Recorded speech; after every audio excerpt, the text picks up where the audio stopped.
UFOs, monsters, mysteries. You're listening to Talking Weird. And now, from a cabin deep in the Northwoods, your hosts, Dr. Dean Bertram and Jenn Durrell. Hey, baby. Hey, baby. It's great to be back on the show with you. We had a little break. We normally want to do this show weekly, but I've been so busy in the lead up to a festival I run called Midwest Weird Fest, and I know you'd been super busy with school. Yeah. But from now on in, let's try to get back on track of doing this weekly, and I'm pretty sure that we will. When we talked last, it was so interesting, our conversation about your sleep paralysis, a lot of your paranormal experiences, a lot of my sleep paralysis. I thought it would be really worthwhile to do a follow-up show and bring somebody on who was really an expert in bedroom visitations and sleep paralysis. So you've seen his wonderful documentary. I've seen his documentary. It played at Midwest Weird Fest, and it was fantastically received by the audience there.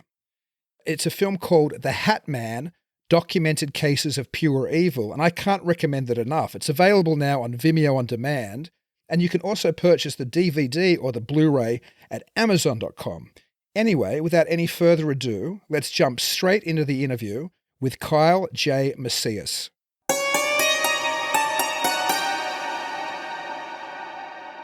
Well, after having a number of technical hitches, which was probably the Hat Man at work, we're actually here now finally chatting to Kyle, which is great. Thanks so much for coming on the show. Oh, yeah, I'm excited. Your documentary is just fascinating and amazing, and I'm so glad that we're screening it at Midwest Weird Fest this year. But can you tell us a little bit about what sent you down the road of making the Hat Man documentary? About 2006 to 2008, my house was apparently haunted by various entities and phenomena. It was very strange. We would hear like footsteps at night. We would see shadow people around the house, even kind of like the see-through kind of people, if you can think of the Predator effect, like from the Predator movie. It kind of looked like that. Wow. And that's what put me down the road into the paranormal. But around that time, and there was a couple stories even before that, on my mom's side, they always talked about a man in a hat that would always be on the top of the staircase at my grandma's house. And actually, the house they lived in before, he was actually seen there as well. But I always thought it was like a family ghost or a dark spirit or something, but I didn't think it was worldwide until I started doing research in the paranormal when my house was haunted, and my friend came over and he started talking about shadow people, and then he brought up the Hat Man. And I was like, oh, that's strange. That sounds like the guy that my mom seen and my grandma seen at my grandma's house. And when I told my mom about it, she got really disturbed. And that's when I kind of figured out that this thing was more worldwide. It wasn't just our family. And how long had it been bothering your family for, or hanging around your family? Was it for generations, or is it relatively recent? It was, I believe my grandma, I think she's seen it for a long time, but I don't think she really told anybody. That's my personal belief. But no, it seems like it was following my aunt and my mom's side of the family, because it would only appear to like my mom, my grandma, and my aunt, and it would follow them to different houses they bought as well. Was sleep paralysis part of it? In their cases, no. So it was wide awake. So my aunt, when she first seen the Hat Man, she was washing the dishes during the day. And then she had my cousin, and she was a baby at the time. And they had her like in a baby car seat on the floor about 15 feet away from her. So she's washing dishes, and then she catches something on the corner of her eye, some movement. And she said she thought it was someone passing by outside because there's a window on that side. And so she's all, but they look a little too close. Like almost like they're right next to the window. So she looks over, and it's the Hat Man, but he's actually inside the house. And he's looming over my cousin in the car seat, like looking down on her, staring at her. And she was just looking at him like, okay, what's going on here? Because they've had some paranormal experiences before. She said she didn't feel any malevolence, but she was just kind of keeping an eye on him. But he was just looming over my cousin, staring at her. And my cousin didn't, like, she was a baby. She was just kind of looking at him, didn't really know what she was looking at. That was one of the first instances. And then the second instant was There's so many of them. I guess one of the major ones is he was on top of the staircase. It was at my grandma's house. My mom and my grandma, they went out to get some groceries, and when they came home, they opened the door, and in that house, when you open the door, the staircase is right in front of you, and you go straight up. So they opened the door, and then they looked up, and there was this guy with, the typical fedora hat, the long coat, but he would look like all shadow. He looked like all black. And then my mom still describes it till this day that he looked blacker than the shadows up there, which was kind of odd. It was during the day, but there was no lights on up there. And they were just staring at him, and then they said that it felt like he was looking into their soul. Even though they can't see his eyes, they felt like he was looking into them, and almost like, looking into their soul. And then so my mom took a couple steps up toward it, and then this thing rushed down the stairs, but he kind of glided down the stairs, but he still made footsteps sounds, which was one of the oddest things my mom said. She said that was the strangest thing, is that when he was kind of gliding downstairs, but he still made like thumps, going really fast. And so she moved out of instinct, just backed away, and then this thing passed her, and they felt like a gush of wind, and it went out the door. Wow. Did your family, Kyle, or do they have any interpretation of what the Hat Man might actually be? They kind of don't want to know. They feel like it's something really dark and evil, and it's kind of like looking into an abyss. Other witnesses say, and they kind of feel the same way, and they kind of don't want to know. And that was the majority of the people I interviewed, is they rather not know what this Hat Man is. But if I were to talk to them now, they would probably say that it's some type of demon. They don't think it was a nice guy. And do they feel that it's tied into the other paranormal experiences which you said your family had experienced? Yeah, because I think my grandma's house had a lot of portals in it. And I think that was allowing this Hat Man to come in and other entities. They seen other shadow people around the house. Doors would open by themselves, and they would go get up and close it like in the middle of the night, and the door would slowly open again. Another cousin of mine, he's seen like these little imp-like demons, and that one was sleep paralysis. He woke up, he couldn't move, and there was these little imp things floating in the air above his face. And he was screaming and trying to pray, but he couldn't move, he couldn't speak, couldn't really do anything. But yeah, they do believe that it was connected to the other phenomena as well. There was like some portals that were opened up in there. I find it fascinating. You were talking about your cousin maybe trying to pray to make the thing go away.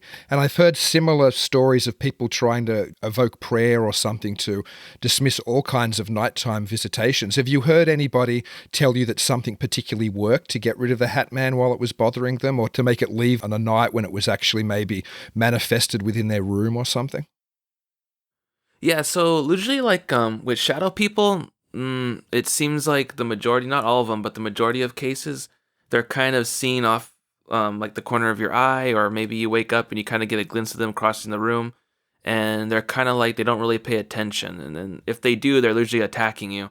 But with the Hat Man, he really wants to incite fear into you, and he purposely wants to, scare the crap out of you, basically. I'm sorry, what was your question? I'm losing my train of thought. No, my question was, have you heard of anybody having a mechanism, or like prayer, for example? I know you said it didn't seem to work for your cousin, but have you heard, I know you've spoken to a lot of witnesses and a lot of experiences of the phenomenon. Have you heard of people saying they were able to do something to actually have the Hat Man leave them either forever, or even just leave them on a certain night, or in one of their specific experiences? Oh, yeah. Usually, it's almost like there's some type of power in our words, and they put out a frequency when you speak certain things. And it does seem that when people either evoke the name of Christ, or they have like a Bible verse or an open Bible nearby, that seems to like terrify these type of entities like the Hat Man, shadow people. But it's not with everybody though. It's I would say maybe 80% it works, but the other percent doesn't really work. But it really depends on the person's situation, what kind of things they did to maybe open themselves up to that, or maybe what location they were in. It's not like one size fits all type deal, but those are one of the major things that really warded off the Hat Man real quickly. Do you think, just following up from what you said then, you mentioned that, or you seem to hint that maybe there's something somebody does that might welcome this thing into their lives, or maybe some location they move to that might encourage this thing to come? Is that something that you can tell me a little bit more about? Yeah, some of the synchronicities that I came across when I was interviewing people was the occult. So if anyone dabbled in the occult even like once in their lifetime, it seemed to open up a rip in their life for these things to flood in, and they kind of appear periodically. So, like if someone, dabbled with the Ouija board, or if they had like their tarot cards read, if they dabbled in any type of witchcraft, trying to put witchcraft on someone else, or did anything like that, it seems to open up a rip, kind of like, if you could think that we're living in a matrix, it seems like that can open up a rip into their realm, and they can pour in whenever they want. That's what I found with my research, and it was kind of interesting because I would ask people, I'm like, well, have you ever dabbled in the occult before seeing this Hat Man? And they go, yes. Another one that was an opening was a couple of eyewitnesses. They claim that they were, I don't want to say claimed, I believe them. They were like molested when they were younger, and they felt like that opened up some type of evil portal for the Hat Man to come in. Because some of them started seeing the Hat Man right after they were molested. Huh. Has the Hat Man attacked anybody? Like, I mean, did they actually feel the Hat Man touch them? Yeah, it feels like not everybody. Usually the majority of cases, he's just standing in the corner in the closet, and then you feel like your heart's gonna come out of your chest, or you just feel like, oh, scared, or you feel like, what the hell, is someone breaking my house? You don't know what's going on. But no, there are cases where he does attack the person, and it feels like an actual body on top of you, choking you, or it feels like someone trying to beat you up or scratch you, and people feel everything.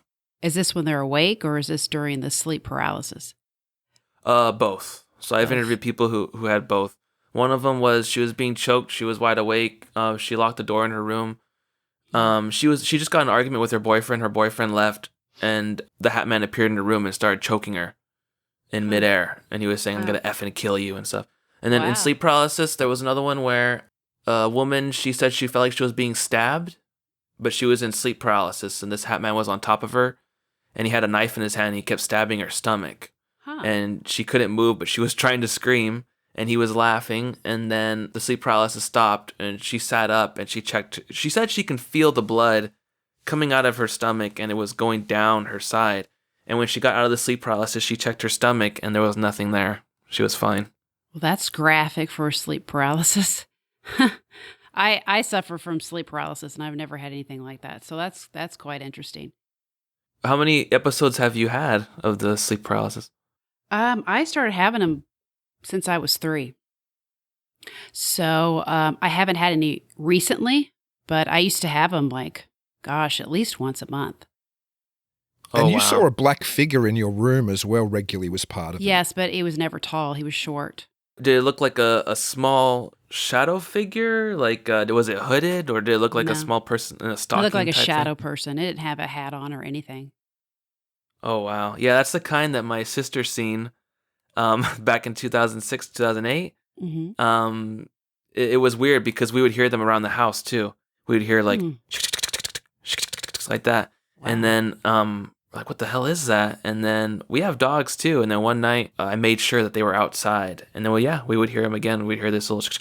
And then my sister started seeing small shadow people in her room, but it was accompanied by a real tall pillar-like shadow as well. But she didn't talk about that till recently. She did not want to talk about that at all. Well, I had heard that the Hat Man is actually the doorman to the portal, and he lets all the shadow people in. Have you heard that? Yeah. That's what he says to people. Okay. That's where I get a little leery because he does lie a lot. Okay. But I do hear people, they say that the Hat Man leans over and says stuff like, I'm the gatekeeper. I open these portals. I'm letting them in. So I'm just a little leery because these entities do lie. So I don't know if he's just saying that to make himself sound grander. But no, I'm just a little leery about it. But I do believe that. Believe that. That's interesting that you said that, because when I was about 21, I had an entity lean over me and whisper in my ear, and I never can seem to remember what it said, but it scared the crap out of me. But I had several experiences after that. So it's kind of interesting that, the Hat Man can actually talk to people. I hadn't heard that before. Yeah, he usually has a guttural type voice. It's real deep and guttural. Okay. Sometimes it's telepathic. Usually though, from my research, if an entity is speaking things over you, even if you don't remember it, Yeah. they're kind of like how do I word this? I don't want to say cursing, but there's like what I said earlier, there's power in our words and they hold Right. frequency, and they're kind of declaring things over you, and then sometimes it could land in your subconsciousness, or you kind of subconsciously believe it, and then it could act on your belief that you're projecting out. Okay, so do you think that maybe they are possibly, what are they called? Tulpa? To where you imagine it yourself, you make it happen? Oh, the tulpas? Yeah. The thought forms? Yeah. When I was doing research on the Hat Man, that came up a lot, and I got really deep into that as well. Thought forms, egregores, and then tulpas. Yeah. And there was a weird thing that kept coming up, because to me, I really try to awaken myself as much as possible to anything spiritual or quantum physics, stuff like that. Right. To me, there was some type of underlining, because what I do is I have like I don't want to say sense, but I try to sense things. Is it a lie? Is it the truth? And then I'll dive deep into it with research. Mm-hmm. To me, it seems like these thought forms and tulpas, I believe they're real to a certain extent, but I feel like they might be some type of, it's like almost like a lie, or it's a little bit of fake to get people off of the truth that these entities are dark. They're not just, it feels like that these entities are putting out this kind of half truth, half lie out there, so that people go, oh, okay, well, it's kind of me projecting it out there. Because if you think they're not real, they can kind of attack you more. But if you understand more that these entities have been around for a while, even before us, then you become more dangerous in attacking back. That's from my research, though. It seems like they want you to believe that they're just tulpas sometimes. Right. Well, they want you to fear them. I mean, they feed off of that. So if you actually gain enough knowledge and strength, they really have nothing over you. I mean, that's my opinion, because I've dealt with anxiety disorder and these shadow people or the paralysis, and it's gotten to the point that anytime they try to mess with me, I would just fight them off. And the more I did that, the less they showed up. I think the tulpa thing is very interesting for a little story, which is the first time I ever heard about the Hat Man or something like the Hat Man. In one of John Keel's books, who's probably my favorite author on the broader paranormal phenomenon, he mentions that there was a house, I believe it was in New York, it was somewhere in the United States, which was haunted consistently by this figure, which sounds very much like what we would call the Hat Man today. It had a long black overcoat, it had a broad-brimmed fedora, and people had no idea what it was. This is before anybody was talking about the Hat Man. This was in the 60s, I think this book was written, maybe the 70s. And Keel eventually worked out that there was a very interesting and important person who'd once lived in that house, and I forget the person's name, one of you guys might know. But can you remember the show The Shadow? It was very significant in America back, I think, in the 30s and 40s and maybe into the 50s. It was this man who kind of fought crime, and he wore a broad-brimmed fedora and a big, black overcoat. But the author of The Shadow had lived in that house. And it's interesting that probably the most potent image of the Hat Man before we knew the Hat Man, something that looked very much like the Hat Man, was that character, the Shadow. And that was the first time that I ever read of this type of phenomenon being reported. Have you ever heard anything like that, Kyle? Yeah, it seems to go back to, I believe it was the late 1700s. There's even a wine bottle that's called Sandman wine, and people can look that up. And it's the image of the Hat Man on the wine. And that's what I came across too a lot. It was what I call Hat Man synchronicities, where he was all over pop culture. So like, and it was almost like it was either I was attracting it to myself, or the phenomena was letting me know about things, because I would come home and I would turn on the TV, and then there'd be the image of the Hat Man, but it would be like a movie, like a 1950s movie, and the guy's in shadow, and then he comes out of the shadow, and I so happen to turn on the TV at that moment. And then I'd be driving to work, and then there'd be like a billboard, and the billboard would have a Hat Man image on it, like protect yourself from, burglars, blah, blah, blah. And I'm like, well, that's the Hat Man. And there was this synchronistic thing that just kept happening.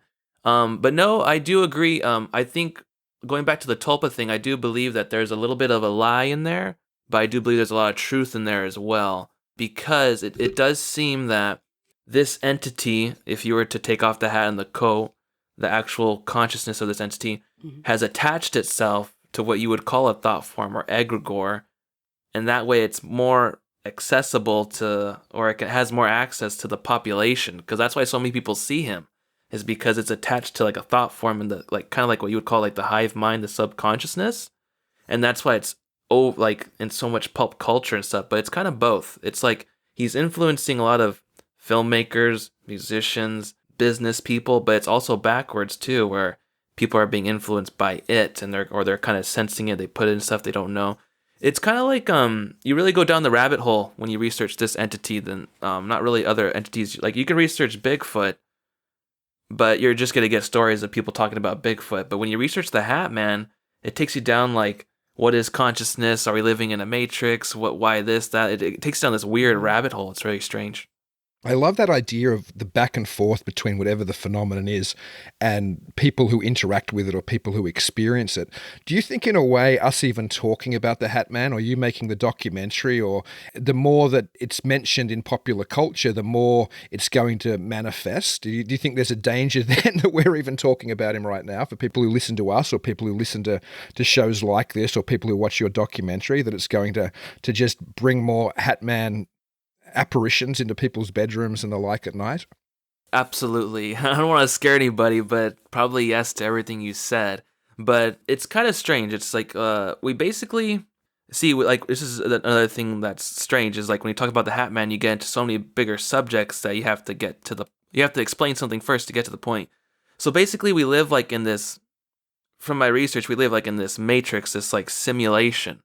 And this is what the quantum physics, these scientists and physicists are finding out, is that everything's like vibration, and it's not really solid. It's actually not solid at all. And it's like we live like, and then when you see other people driving and you're going to work and you meet other people, like it's almost like they're like actors in a movie or something. It's really strange. But when you get into the idea that we live in a matrix, you really do understand. It's almost like a global Wi-Fi that we live inside of, and everything's kind of interconnected into this consciousness bubble. And by you talking about something else that has more reign in this realm, it does attract its vibration. They could hear that on the other side, and that's why even just talking about it and even just thinking about it, you kind of project something out there that gets their attention. And they do get threatened because they do control a lot of things in those different realms, and also in this realm it bleeds into this realm. But it's kind of weird, because if you kind of believe, like if you keep saying, like for example, I showed the trailer to my my cousins a while back, and then one of my cousins, she freaked the hell out. She's all, oh my gosh, she's all, I'm gonna see him now. She's all, I'm gonna see him, aren't I? She's all, I know it. And I said, don't say that. And then she's all, why? And I'm like, well, because when you kind of speak it, you kind of giving those entities, I don't want to say, you kind of give them like permission a little bit, like they notice and they go, oh, she's freaked out. That'd be like, she's freaked out. I could hook on to that, you know? Like you mentioned earlier, Jen, that you have anxiety disorder. Yeah. I completely understand that, because there's even like this like argument going back and forth with, like, you could talk about any religion you want, but like saying like, oh, well, it's only spiritual, or, oh no, it's only the brain. And I believe it's like both. Yeah. And I believe they kind of bleed into each other. But I really do believe that these entities are really smart, but then the human mind is very needs a lot of help. You know what I mean? Yeah. Yeah. Have you heard anybody mention that they were, aliens, anything like that? Well, my opinion on that is that these things are aliens. I believe that whether you call it a demon, a jinn, some people now are saying tulpa, right. Alien, it's just a different terms for the same phenomenon. I believe that because some people, they see the Hat Man along with the Greys, the little aliens. I don't know if you guys know the terms, the Greys. Some people see the Hat Man with other entities like black dogs next to the Hat Man. Sometimes there's what you call imps. There's small demons like the ones you're describing. I would believe that's some type of imp form. Yeah. And if it were to manifest fully, it would probably look more reptilian. So, no, I believe that if you talk about the term alien, I don't think it's from far away. I think it's just interdimensional. These entities are coming in Right. interdimensionally. Mm-hmm. I just had the hairs raise on the back of my neck when you said dog. When I was younger, when I was quite small, prior to the age of 10, I suffered from sleep paralysis, and one of the things I saw most often in my room was a big black dog that would just wander into my room and just sit beside my bed and look at me. Mm-hmm. Wow. Yeah, that would be called a hellhound, and those ones are kind of seen. They're like black shadow dogs. When I first got into it, researching the Hat Man, I was talking to my friends about it, and he was saying, "Well, I don't see the Hat Man, but I see this shadow dog would pass by. He would be like he would be actually be doing homework or playing a video game, and it would pass by in his hallway. His door would be open, and it would pass by, and he would walk out, and then it would be gone." And I said, "Do you have a dog?" And he's like, "No." But usually, yeah, it looks like a black dog. Sometimes it has red eyes. Did yours have red eyes, or it was just black? No, mine was purely black. But speaking of red eyes, I had sleep paralysis when I was younger, and I have had a number of other paranormal phenomenon, all in my teens. I haven't had anything as, I guess, a full adult. But when I was camping once, I saw something with red eyes in the darkness, and it wasn't like, just a normal animal eye shine or something. It was something which was very tall and seemed to be humanoid, and has always bothered me. It's something which actually stopped me playing around with the occult. When I was in my teens, I used to, I guess as a lot of teenagers do foolishly, I was interested in things like tarot and things like Ouija boards and other fairly low level occult practices, I suppose. But that was one of the experiences that stopped me from having anything to do with it. And after I saw that thing, I was haunted at night for a long time. I would hear things outside my house. I would hear things banging into the side of the house. And I'm not proud to admit it, but I had to sleep with a light on probably until I was almost 20. Like I didn't want to sleep in a darkened room anymore. So I'm not sure if that phenomenon had anything to do with the big black dog I used to see when I was little, but certainly, like you, I think there's an interconnectedness between all of this paranormal phenomenon. Yeah, especially if you research like poltergeist activity, there's always someone saying that they hear a dog growling or barking in the house.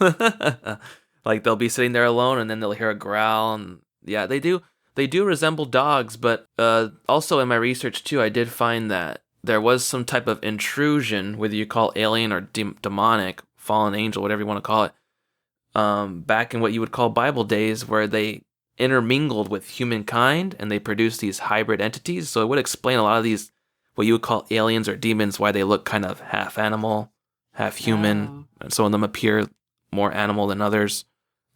But I think that's in Genesis, right? That the sons of God looked upon the daughters of men and found them fair, and from that union, the men of renown, or the giants, or whatever we like to call them, were created. I think is the way that Genesis tells that story. Yeah, it's weird because you can read different Bible verses and they kind of reference it. It's almost like have you guys probably seen the movie The Shining, right? Oh yeah. Stanley Kubrick. You know how he puts kind of secret messages in the background, subliminal messages, and they kind of have different meanings. Are you guys familiar with that? Or no? I'm aware of the theory that Kubrick would bury things in there, but tell me about this one, because I'm not sure if I know this story. Well, I mean, you could watch, there's different documentaries on it, but it seems like he was putting subliminal messages in the background of his films.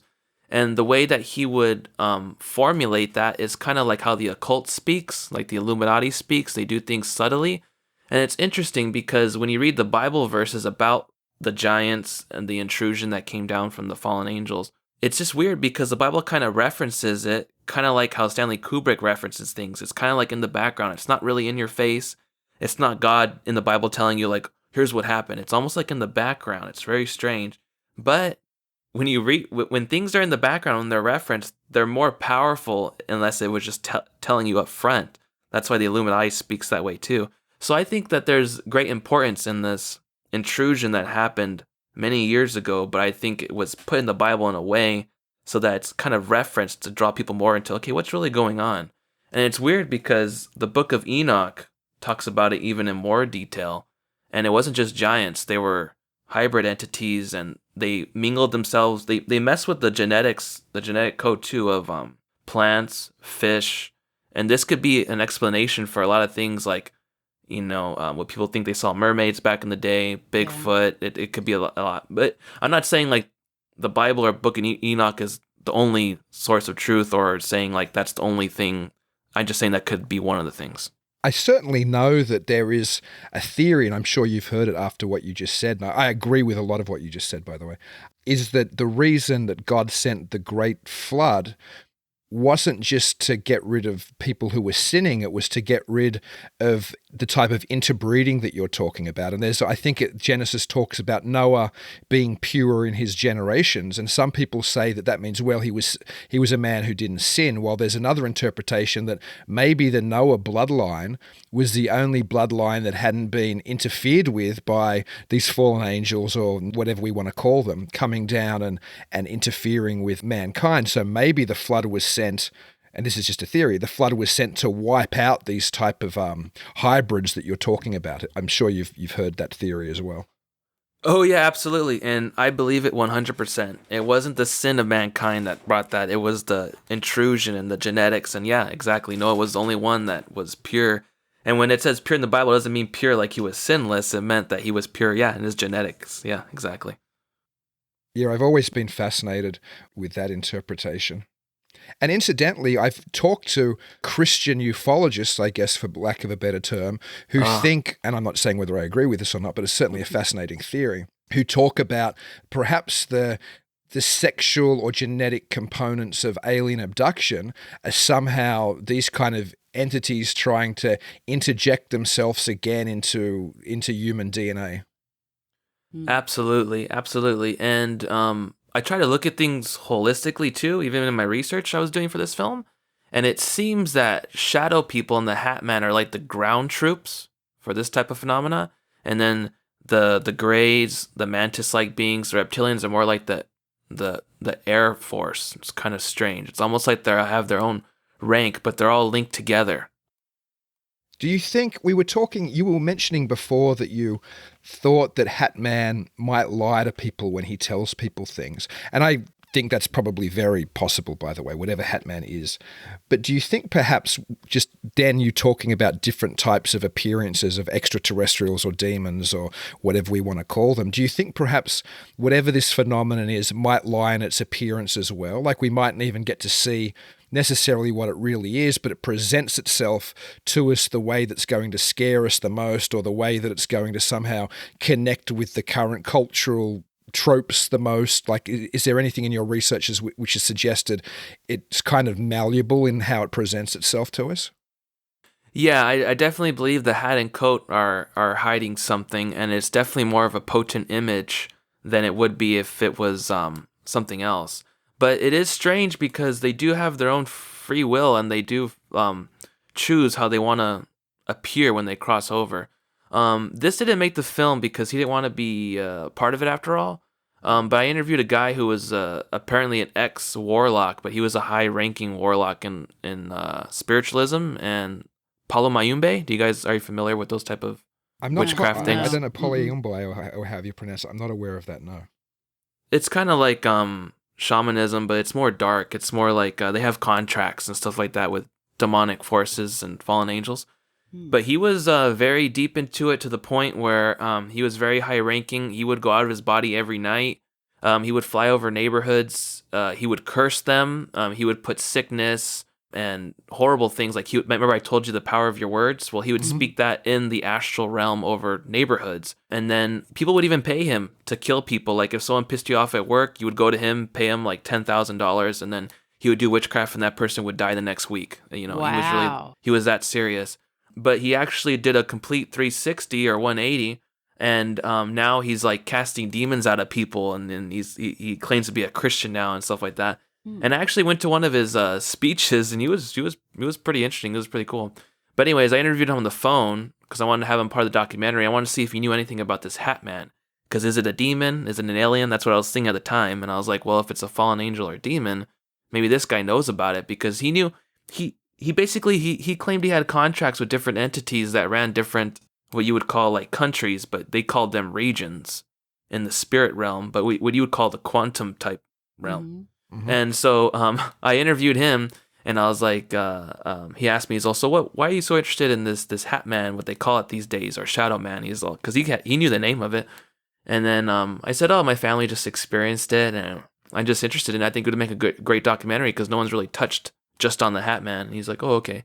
He's all, well, I know exactly what the Hat Man is. And he's all like, he said it's a high-ranking demon. He just told me straight out. He's all, it's a high-ranking demon, and he's all, and you have to have a contract with it. And he's all, and you can't just be anybody. You have to like be high-ranking in the Palamayumbe and the witchcraft that he was in. And he was saying that you have to have a contract with it. He's all, I had a contract with it. He's all, I knew its name, I knew its rank in the spirit realm, and he's all, and it would manifest in my room, and it would talk to me, and I don't have to address it like a family member too, with a lot of respect. And if you researched a lot of demonic entities, and when they start talking to you, and they do talk to you, like I experienced a lot where they do talk to you, and it's through thoughts sometimes, it's through people, it's through what you would call synchronicities, or through the Matrix, or certain symbolism, going back to the Stanley Kubrick stuff. They talk like gangsters, like you better show me respect, or they'll talk like, you better be careful what you're researching, you better know what you're getting into, that type of, you better show us respect if you're gonna talk about us. But they were really against me the whole time. So anyways, he's all like, he said phase 1 with the Hat Man, he's all, so if you piss me off or someone wants me to do this to you, he's all, I do some witchcraft. He's all, basically he kills a chicken, he does a witchcraft, he pours the blood and all that stuff. He calls a demon, the demon comes, the demon shows up if you think it's a demon. But yeah, he said he would see the Hat Man and then he would tell him what to do. And then the Hat Man would go to that person's house. And then phase 1 is he appears in the doorway. Now remember, I didn't tell him about people's experiences. He was telling me what he does. I just asked him, I've heard people talk about the Hat Man, but I never told him how he shows up. So, and he starts telling me how the Hat Man shows up. And he was saying that he's all, phase 1 is he appears in the doorway. And he just stands there, he just looms. And then he's all, and it gives you a feeling like you're gonna have a heart attack, or like your heart's gonna come out of your chest. He's all, it's meant to make it feel like you die. And then he says, if that doesn't work, he's all, the demon reports back to me. And then phase 2 is it's closer, but this time it has red eyes, or it's at the foot of the bed, or it's coming out of your closet. And he was saying this entity is meant to scare the living crap out of you. And he said, if you really wanted to give like a whammy to someone right off the bat, like to not mess with him, that's the first entity he sent to your house, he said. And I was like, whoa, because with a lot of these encounters with the Hat Man, who knows? It's probably maybe half of the encounters. Some people, they might have bumped in or pissed off somebody, and someone's sending that to you, Huh. It makes me worry too that there's something out there that almost, as you said, gives people heart attacks. I wonder if there's reports that we don't even know about where somebody has literally been scared to death or has had some type of genuine physical harm done to them, which hasn't been reported. But I guess there's no way which we can actually prove that. But have you heard about somebody who's haunted regularly by the Hat Man and then dies in their sleep? Or have you heard about somebody who, I know you mentioned a female felt like she was being stabbed by the Hat Man earlier in the interview. Have you talked to people that seem to actually genuinely have been harmed outside of that type of sleep, or outside of a psychic injury, like any type of physical injury? Yeah, there's the typical like scratches. Sometimes things are moved around after the experience where it would account that the experience happened. One eyewitness, he had a Hat Man dream, but he woke up and his pillow was ripped, like, as if claws ripped it. But no, it does seem that these entities are really good at hiding their tracks, or they rather keep all the attacks in the spirit realm, where they're kind of attacking more of your spirit man or your astral state, your astral being. And that really is kind of more effective because that can kind of harm you even more. But you were talking about like the heart attack thing. I do believe that if you hear about people on the news that they suddenly died of a heart attack, that might have been a shadow person or demonic attack, and it took them. Because it did, this Hat Man thing did take me down the rabbit hole of like hellish experiences. And there was one woman that she said that she woke up and she was being dragged by an invisible force toward the foot of her bed. And when she looked at the foot of her bed, on the wall was this huge vortex, like this red vortex that was spinning. And she said it had like a wind sound, like whoosh, like that. And next to the portal was the Hat Man.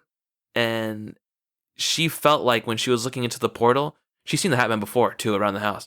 And then this experience happened later, but she said she's seen the portal, and she said she knew if she went through that portal, she was not coming back. And so the tension's kind of building because she's being dragged toward the foot of her bed toward this portal, and she knows if she goes through it, she's not coming back. And then she started screaming. So this is almost like, you have nothing else to hold on to. What are you going to cry out for? Usually people cry out for God because there's nothing else you can do. You can't cry out to your loved one or anything. You're in a different state, different realm. And so she starts crying out to God, and she's like, God, please help me. Help me. She starts screaming, and then she's being pulled toward this thing, and she's like, please help me. And then she said she felt this hook or something hooked her shoulder and then pulled her back into her body, and she woke up.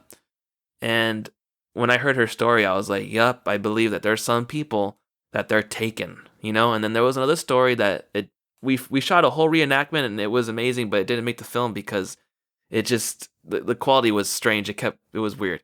But it was this woman that it was same experience. She woke up, and the Hat Man was at the foot of the bed, but he was as tall as the ceiling. He was very tall, and her boyfriend was right next to her in bed, and he wasn't waking up. Like, she would tell him to wake up, and he wasn't waking up. It was like he was in a trance or something. And she looked up at this Hat Man, and he was just staring at her. It's real poem though. She said it was very freaky. And then she said it started yanking her feet toward this thing. And she was screaming, and again, she too said, God, please help me. And this thing was yanking at her and pulling her, trying to take her. But it was weird because she said it was like an invisible force taking her, and the Hat Man was just standing there. But she was being pulled toward this thing. And she believes that she was almost taken. She believes she was almost taken. So whether you believe in hell or some type of dark consciousness that people go to or these entities come from, it seems that these entities, that their end goal is to take some people. I only talked about this in the first episode of Talking Weird, which is only 2 episodes ago, so I'm almost reluctant to mention it again, but because of what you just said, I almost feel like I have to. When I was little, I mentioned before I had sleep paralysis, but the most disturbing thing that occurred to me regularly when I was a child was that this little man used to come and take me away at nights. And of course, when I found out about alien abduction when I was older, I instantly was concerned maybe I'd been abducted. I don't think I was, that said.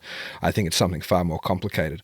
But the very last time that little man came to me, I knew, and I still remember it as clearly as I remember any memory from my childhood, even though it might have been sleep paralysis or night terrors or something else. I knew this little man was coming to take me away, and I was never coming back. I just had this absolute certainty that he was coming, and this was it. If I went with him now, I was never coming back. And I physically fought the little man on my bed. It sounds ridiculous when you talk about it, but I remember having childhood fights with other kids, like rolling around in sand pits and things and fighting when I was between the ages of 4 and 6 or so. You know how you do, little kids sometimes fight, particularly boys. And I remember it as clearly as that. I remember it being like a physical kind of battle, and then I guess I won because he went away and he never came back again. Wow. And what did it look like? Did you remember what he looked like? I vaguely do. And that's, I think, one of the reasons the alien abduction thing used to scare me as well. He didn't look like your typical grey, but he was certainly small. He was stockier. He was goblin-esque, I guess, without the obvious trappings of, fairy tale type, gnome hoods or fairy hats or things. But he was like a stunted little man. And it still bothers me to this day.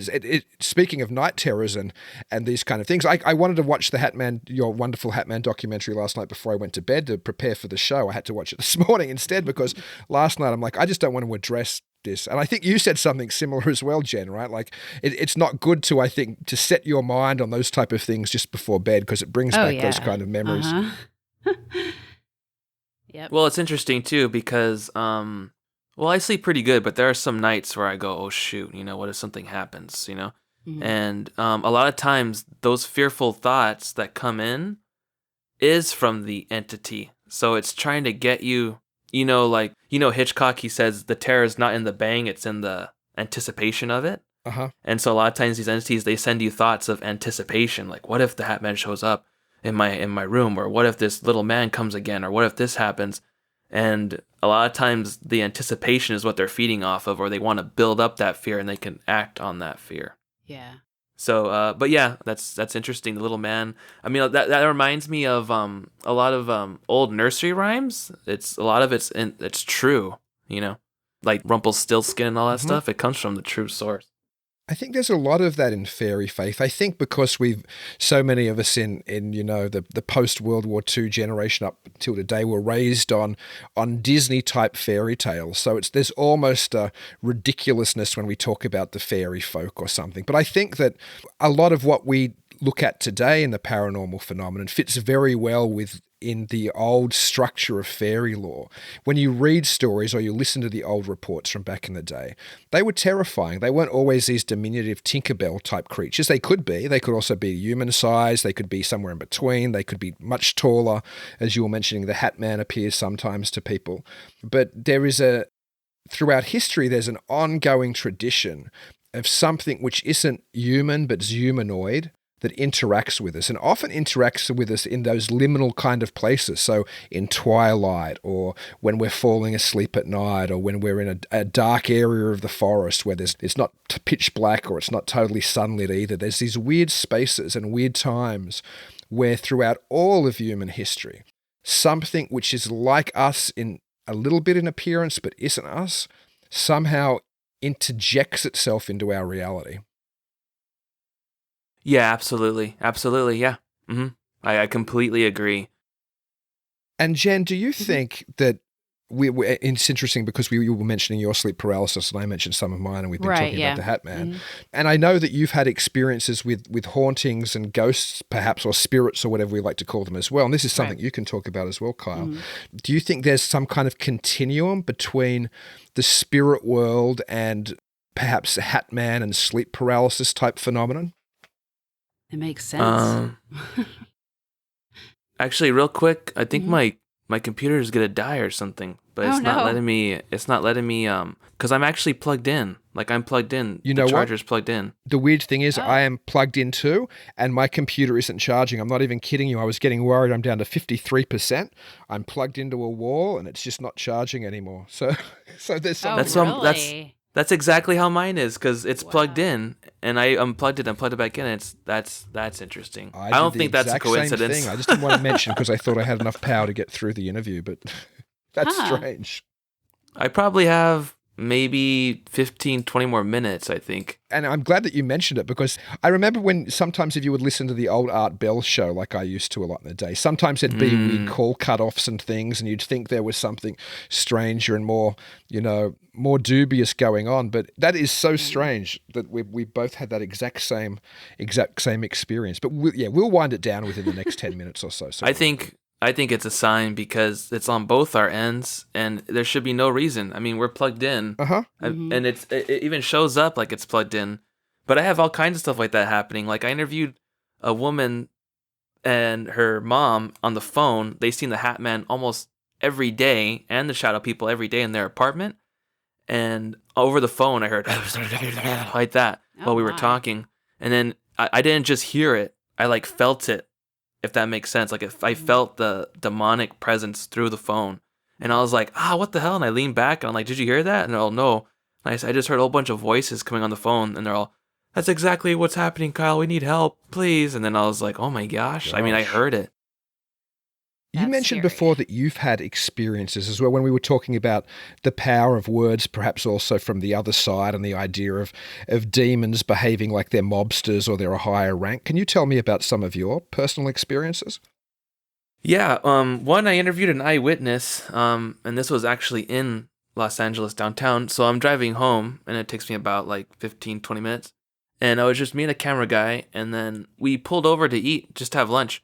And it was like at a chicken place. I don't think it really matters. And so we're approaching this food place, and the song that comes on when we're walking toward it is that old 1950s song, I believe, the Mr. Sandman. Mr. Sandman, oh no, bring me a dream, da da da da. That one. And then the camera guy got freaked out because he doesn't believe in any of this stuff. And he looked like he turned pale, and he got scared. And I was like, just calm down. I'm like, with this stuff's kind of normal. Like this weird stuff is kind of normal when you research this stuff and you actually go out in the field and do stuff like that. So we went there, we ate, and then that night, I got home, I went to sleep, and so I didn't become lucid, but it was a vivid dream. I just had a dream that I woke up in my bed. So in the dream, I'm in my bed, and there's a woman next to me in the bed, and she's all like, she's all, do you want to see my sleep paralysis and night terror visions? She's all, and then I was like, well, I thought to myself, I'm like, that would be good because I'm developing some material on the documentary and some short films at the time, kind of based off that stuff, right? So I was like, well, maybe it'll be good if I could see it, so I could be more accurate in the filmmaking of it, right? That's what I thought. So then I reached, she's all, well, hold my hand and I'll show you, but you have to close your eyes. And when you hold my hand and close your eyes and open them, you'll be in my vision. So I was like, okay. And so I grabbed her hand and then I would close my eyes and open them. And I'm looking around, and this time I'm kind of like in her vision. And she's all, look around, don't you see? And I'm looking around, I'm like, no, I don't see anything. And then she's all, look here. And she yanked my hand to the left. And when I looked to the left, out of all the things that could appear there, it was the hat man next to the bed. And he had the wide brim hat, the coat, and he had like half a skull face, but he was missing the jawbone. Huh. And then he tilted his head like, oh, he could see me. And then he reached to choke me. And then in my dream, I started screaming. And then honestly, I did. I called out for God and Jesus to help me because it was that scary. Uh-huh. And then I woke up. And then since I'm a little desensitized still, even though it was scary, I'm still a little desensitized. I started laughing like, oh, shoot, it's starting to attack me now, you know? And I was like, wow. And then I started laughing. And then my other family members, they told me they heard me saying, it's him, screaming. And I don't remember saying that. I don't remember saying that. I just remember, praying, being like, God help me, Jesus help me. And then I woke up instantly right after that. Now, it doesn't work for everybody, but it worked for me for that instance. But there's some people that their experiences are horrible. But I think I have an experience that just came to mind that I think you guys would be very intrigued about. This is a little off topic, but have you guys heard of phantom clowns before? Yes. I'm not sure if I have. So basically, I'm not talking about the phenomena that kind of swept the nation a couple years ago, where also in the 80s, but where people dress up as clowns and they're just appearing all over the country. Mm-hmm. I'm not talking about that. I mean, that's kind of part of it, but I'm not talking about that. I'm talking about like spiritual, like demonic type clowns that people see. Mm. Oh my gosh, it's so terrifying. Okay, so there was one time I was driving with my mom. We went out to go eat, and we're driving home, and there's like a stop sign intersections. Mm-hmm. And so we stop, and the car opposite of us stops, and this is during the day too. And then all of a sudden we start passing each other. The other car that stopped on the other side, and then us, we're passing as we're crossing. And then my mom starts leaning over like toward me, and she's like, ugh, like that. And I'm like, what? Why are you getting close to me? I'm like, back away. And then she's all, oh my gosh, did you see that? So the car passed by us, and she's all, did you see that? Did you see that? And I said, what? I said, all I saw was a woman. And then she's all like, no. She looked over. So this is what she's seen. She looked over, and when that other car stopped, she said there was a clown driving that car, and he looked pissed. He had like an angry look on his face. And she said it looked a lot like the It clown, the original one. The original one, the TV show special. Mm-hmm. She said it looked like that one, but he had X's for eyes. Like old school clown. What on earth? And then she said that he looked angry. But when he got closer, I don't know how to explain it, but like when you in your car, sometimes you have a divide right there. You have your windshield and then the divide, and then you have your side window. Mm-hmm. Well, when it passed the divide, it went to the real, and it was just a woman driving the car, and she looked normal. It looked like she had she had no idea that this thing was like there. And my mom's like, there was a clown driving that car, and he looked pissed. And a little backstory with my mom, she is kind of psychic. She sees things. She's the one that's seen most of the demons in our house when it was haunted. And I never really heard of phantom clown stuff before, but that was one of the first instances where she said it looked like an angry man clown driving the car, but when it got closer, it was just a normal woman. And so there's a psychic I interview in the middle of the film. She was wearing a hat too. I don't know if you guys remember that woman. She was wearing all black. She had the ayahuasca experience. Mm-hmm. Well, there's more to that interview. It was like a 3-hour interview. And I asked her about that. I said, I just had an experience about this clown thing. And she was saying, she's all, yes. She's all, that is a phenomena. She's all, it is she's all, in the 4th dimension, there are these entities that look like clowns. And she said that woman that your mom, that she's seen that clown, she's all, she was compromised. She was possessed. That's what she said. Oh, wow. And I was like, whoa. Sounds like it. Yeah. And then I started showing her pictures. I'm like, did it look like this? And then I showed her the image of one of the scenes from the original It ones, and she was like, yes, but it looked more angry, and she said it had X for eyes, like the old school clowns, the X's, and that was really trippy. And then going down the rabbit hole on that, there's another kind of like, it's weird because sometimes the Hat Man shows up with pitch white, pasty white skin, So I don't know, there's something weird at that. And then some people say that the Hat Man kind of looks like the Joker, the Jack Nicholson Joker. He has the grin. Mm-hmm. So I think there's a connection to that. But the whole phantom clown thing, it's not as common as shadow people, but there are people reporting where they see clowns or like attachments on people. That's another thing too, attachments. A lot of people have attachments and they have no idea. And that's how a lot of times, like for example, if you ever worked, in general, and there's always someone bothering you or doing something, a lot of times they have an attachment, and that attachment's trying to feed off of bad energy on you, like trying to stir up emotions of strife, of hatred, fear, and then a lot of times that person has an attachment. And it's weird because they can't change unless that attachment's gone. That's another topic, but yeah, a lot of times people have attachments. Yeah, that totally makes sense. Going back to the Sandman that you had mentioned earlier, it's kind of funny that you said something about that because probably like several weeks ago, I was trying to go to sleep and I kept hearing this music. And sometimes my son likes to sleep with music on. So I thought, well, his music's kind of loud. So I went and checked. His music was not on. So that I went back to sleep and I kept hearing it. And I'm like, God damn it. Because every once in a while that happens to me. I have a clear audience. And so I was listening to it, trying to go to sleep, but it kept getting louder. And finally I just figured out what it was. And as I was listening to it, it was the tune to Enter Sandman from Metallica. And it kept getting louder and louder. So I eventually started laughing about it. But I think the next day I told Dean about it. I'm like, what is that supposed to mean? Oh, wow. Yeah. Well, a lot of people, they do report, this is with different shadow people too, or different hauntings in general, but the Hat Man people do hear music. Mm-hmm. It's either strange music. That's the first time I heard Enter Sandman playing, though. That's interesting. Mm-hmm. But usually it's strange music or old music, like from the 1930s or 1940s. Huh. That's very strange, though. Enter Sandman, I didn't, yeah. But they can do that. I mean, they're doing something now with the our computer stuff. That's strange. Yeah. I mean, it seems like the phenomenon has chosen to present itself as something from the 30s and 40s, as we've talked about the outfit looking much like the Shadows outfit, that famous radio, and I think there were even novels and comics written about that character. But I wonder if for some reason it's tied into tropes from the Shadows day rather, and that whole period. It's like it's presenting itself intentionally as being from that time period. Yeah, and it's weird because that's how it injects its... Well, it seems like what I said before, it seems like this kind of tulpa or thought form was already in the consciousness of humankind, and this entity noticed that and attached itself to that image. Do you see what I mean? Yeah. And there's something in the occult, too, that's called a sigil. Some people call it sigil, but I think it's called sigil. Mm-hmm. Yep. And it seems like the image of the Hat Man has become a global sigil to the population, where it's almost like we're involuntarily doing witchcraft without knowing it.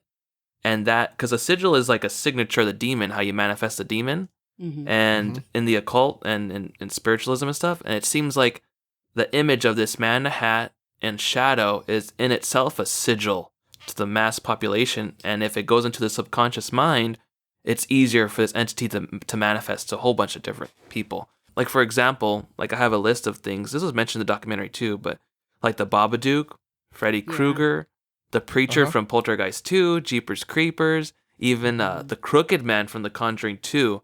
That was interesting because one of the eyewitnesses said that her Hat Man looked a lot like the Crooked Man.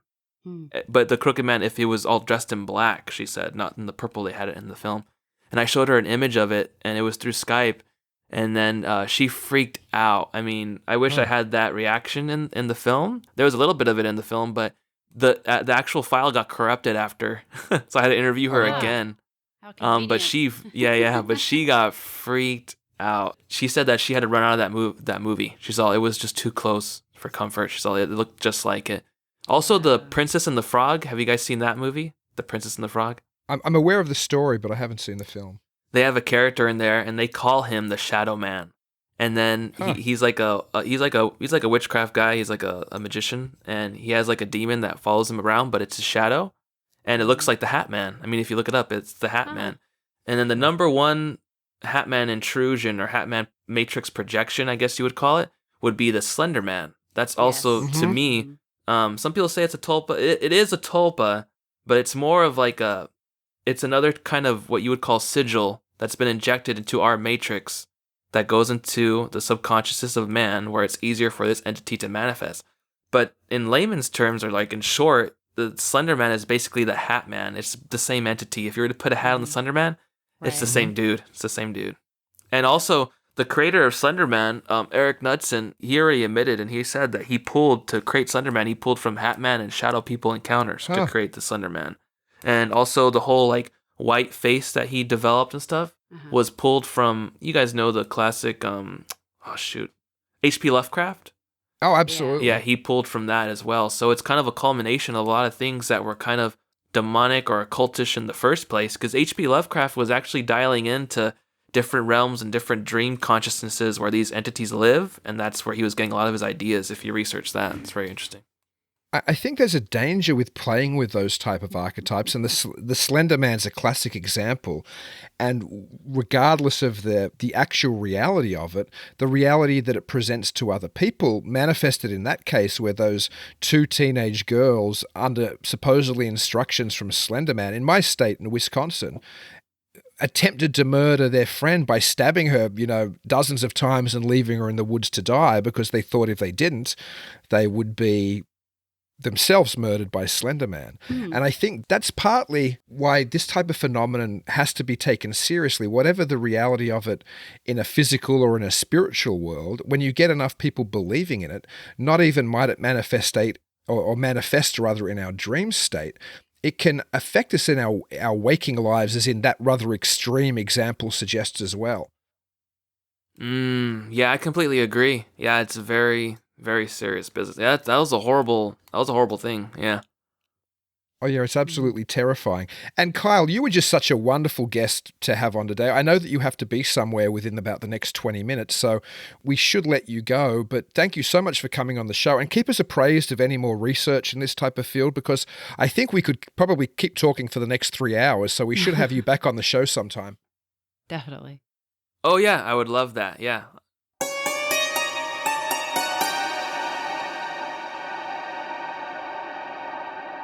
Well, I certainly enjoyed that interview with Kyle J. Macias, and I really learned a lot about the Hat Man phenomena and several different aspects of sleep paralysis. If you are intrigued by this topic just as much as we are, you can find the Hat Man Documented Cases of Pure Evil at Vimeo on demand, or you can purchase the DVD or Blu-ray at Amazon.com. You can also like his Facebook page at Facebook.com, The Hat Man Documentary. And while you're on Facebook, you can like us at Talking Weird Podcast, or you can find us at TalkingWeird.com. Next week, we have some very special guests for you. You really shouldn't miss this one. Until then, stay safe and keep it weird.